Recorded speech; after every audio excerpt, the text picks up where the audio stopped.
Hello guys, good morning, good morning, good morning. May iba na naman tayong ito-try. Nakita ko ito, Oishi High Coffee. Matagal na akong hindi nag-3 in 1 guys, pero gusto ko siya i-try. Every time meron akong mga bago na makita, gusto ko siya i-try. As a coffee lover, gusto mo i-try lahat.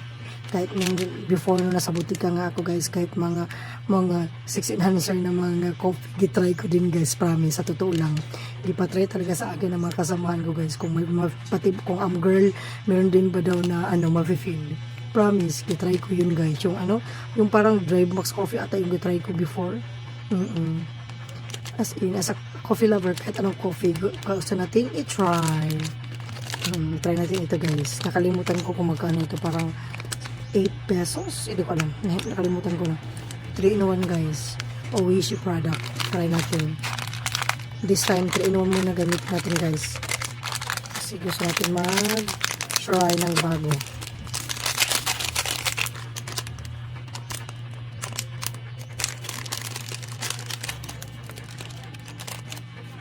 Mabango.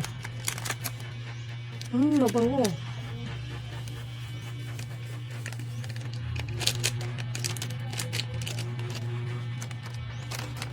Try natin kung masarap ba ito guys. Time check, almost 11 a.m.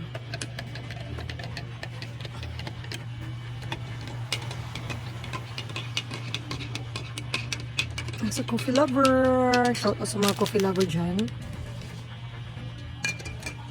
Gusto natin i-try diba ang mga bago sa paningin natin. Usually ganito lang kasi ako guys eh. Pero ngayon ito try natin kung masarap ba ito guys, kung hindi pa siya acidic.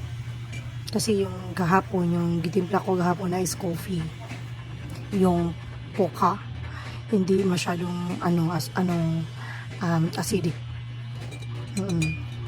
Hindi masyadong acidic guys. Approve sa akin yun. Try natin ito guys.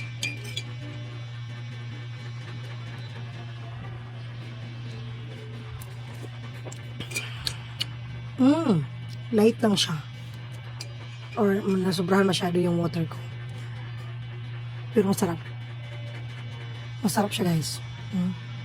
Masarap siya. Light lang. Masarap siya. Hindi siya matamis. Hindi din siya mapait. Or nasobrahan lang talaga yung water ko. Pero tama lang siya. Masarap. Siguro pag hindi ito madami yung water guys, mas masarap pa siya. Try nyo din guys. Masarap siya. Masarap siya.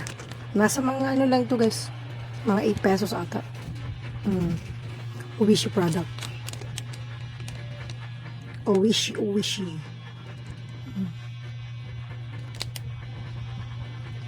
DIY Corporation. Try nyo guys. Coffee muna tayo. Good morning everyone.